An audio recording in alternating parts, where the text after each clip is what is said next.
91 years old and no signs of slowing down. Prince Philip is in Toronto for a quick working trip. It is his first foreign trip since 2011, and as Colonel-in-Chief of the Royal Canadian Regiment, the Duke of Edinburgh will be presenting new colours to the regiment's 3rd Battalion tomorrow during a ceremony that marks the 200th anniversary of the Battle of York. The Duke of Edinburgh arrived at the airport this afternoon. He was accompanied by Governor General David Johnston, as well as a 100-person honor guard. From there, they came to the Royal York Hotel, where the Governor General presented the Prince with the Order of Canada, as well as the Order of Military Merit for his service to Canada. Yeah, this is going on at the Royal York Hotel, yes, right downtown, and it's interesting. The Royal York Hotel, where the Prince met with the Governor General. He has known 11 Canadian Governors General and 11 Prime Ministers, and has been present at events which have shaped our nation, including the signing of the Charter of Rights and Freedoms.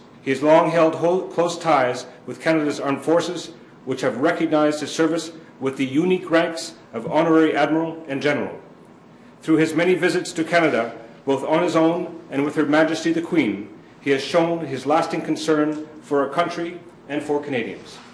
Your Excellency, His Royal Highness the Prince Philip, Duke of Edinburgh.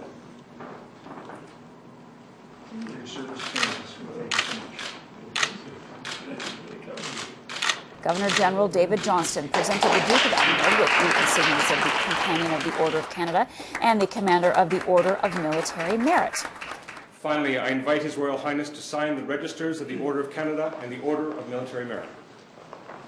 Well, he has characteristically come over for a one-day visit to honor his regiment, the Royal Canadian Regiment, our premier infantry regular force regiment.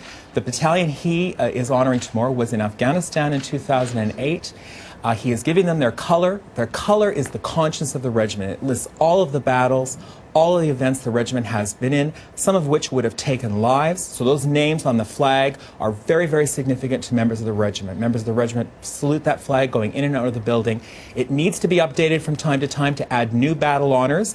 He's presenting the first time, I think, since the 1970s, a new honor to this regiment. Very significant, but for us in Toronto, it also marks the 200th anniversary of the Battle of York, so it kicks off a long day of events. Please and who better to do it? The arrival of His Royal Highness. Absolutely. He will be presenting colours to the 3rd Battalion of the Royal Canadian Regiment. It's really a ceremonial flag. The Battalion of the Royal Canadian Regiment has a long history of service, including losing their own in Afghanistan.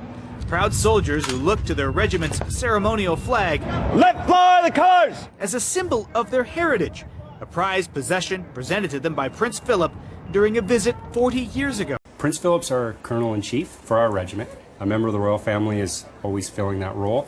He's going to come present us our new regimental color, as you mentioned. It's kind of a flag, but it's sacred to us. It has all our battle honors, and it really represents all of our traditions and the esprit de corps of our regiment. It's very old, but it does age out, so to speak. So every 40 or 50 years, we lay up the old color in a place like a church, and we're presented with a new one. I'm delighted to have had this opportunity to present a new regimental colour to the 3rd Battalion of the Royal Canadian Regiment. Prince Philip also took time to meet and chat with the soldiers. The Queen's husband then presented a new regimental flag to the battalion. Regimental colours, a ceremonial flag, are considered the most prized possession of every regiment. The 91-year-old prince has served as the Royal Canadian Regiment's Colonel-in-Chief since 1953 and last awarded new colours to the regiment 40 years ago. I'm also delighted that this ceremony is taking place here in Toronto as Canada, the city of Toronto and the Royal Canadian Regiment prepare to commemorate the 200th anniversary of the Battle of York. Actually interesting that when the Americans invaded York, their specific goal was to capture a ship called HMS Isaac Brock that was being built at the foot of Jarvis Street. So there's that naval linkage in between today's Royal Canadian Navy and the men and women of the Provincial Marine and the Royal Navy that fought the War of 1812 on the Great Lakes and up and down the eastern seaboard. So looking forward to Prince Philip arriving. His Royal Highness the Duke of Edinburgh will now inspect the 3rd Battalion of the Royal Canadian Regiment.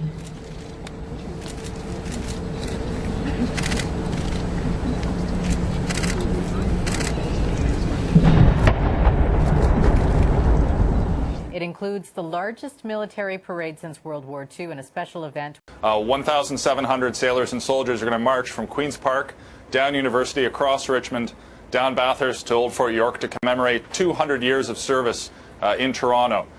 In addition to our comrades in arms from the 3rd Battalion, many of these will be reservists, so people that you pass on the street or know as doctors, dentists, lawyers, but in their spare time are in the infantry or divers in the Navy or any one of a number of trades. So it's going to be an exciting time. We're going to have paratroopers free falling out of an aircraft at about 8,000 feet. Wow. I have several of our soldiers are going to be rappelling off the provincial buildings. Whitney Tower, Frost, for those from Toronto that know those buildings. Once again, if you look to the east, the rappellers are continuing the rappel. In a way, there'll be parachutists jumping into the city of Toronto. We have some rappellers of the soldiers rappelling off some of the towers in the vicinity of Queen's Park. A lot of weapon systems will be deployed. The Prince is going to be able to interact with his troops because that's what he really likes to do. Member of royalty, but he likes to get in with the guys. But we will see that show of capabilities, which I think is fantastic. Yeah, primarily that. There's an opportunity for the public to be involved in their own reenactments here at Fort York. I'm dressed in some of the modern day military equipment. So we have a lot of our modern equipment here.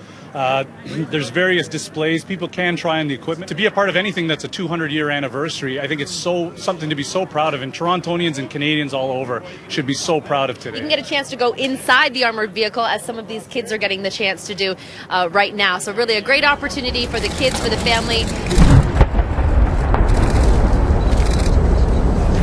In a world where there is so much senseless violence, the regiment has an enviable reputation for peacekeeping. I think you were even surprised at how accessible Prince Philip is during these ceremonies. You can see him if you've been out on the streets. There's an opportunity to get a look at him. You may not be able to, shake his hand or anything like that, but he has been made available to us since he arrived yesterday, even in small spurts. So, and no big entourage. You don't need it when you've got your military family surrounding you. Most certainly. And when he walked off the plane, he has had some health issues. He appears very strong. He does have a black eye, but there's no news about that at all. And it could be just something very simple. Right. Broken blood vessel or something. Exactly. I mean, he is 91 or close to 92, health issues. Right now, he appears fit and fiddle.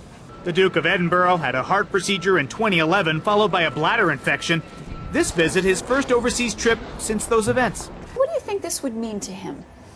Well, I think for him, there's no country that he has paid as much attention to, that he has visited as much, that he has been involved in as Canada. And he has 5 regiments in Canada, as well as he's Colonel-in-Chief of all 3 cadet corps. So a massive commitment to this country's youth, its military, and also the environment. Well, his long-standing relationship with the Canadian Armed Forces as a whole, always participating, wanting to know what's going on, being an advisor, in a quiet and silent way, and a military man. Look at the way he's standing. His back is straight. He can still, looks to me like he can still do a good march. So for him to be given this honor for service and frankly for volunteerism and service to country and to Queen, for the old traditionalists and for the monarchists in this country, this is a big deal. This is as good as it gets. No, he never wanted to be honored just because he was the Queen's consort or just because he was married to the Queen. He wanted to deserve it. And so his people nominated him, he was assessed, and the government's found a way to make it happen. The Queen is the one that actually confers the Order of Canada as well through the Governor General. So would she have known about this, Oh yes, she probably knew about it. I'm pretty sure that she did. I'm surprised he didn't already have the Order of Canada. Yes, in fact, at 91. When I heard this, I thought I would have assumed, you were talking earlier about how he's been here 70 times. I would have assumed that would have been an honor already conveyed to him. If you look at the Order of Canada, it has the crown on it. The only other member of the royal family to receive it was the Queen Mother. She received it in the year 2000. This centennial year from Governor General Adrian Clarkson. So this is an extraordinary event. Clearly, it's not something that's been done automatically. It's been done to reflect his lifelong commitment to Canada. Given his age, I think it's highly appropriate that we would do that. And he is 91, almost 92, so he came in for this one specific event today.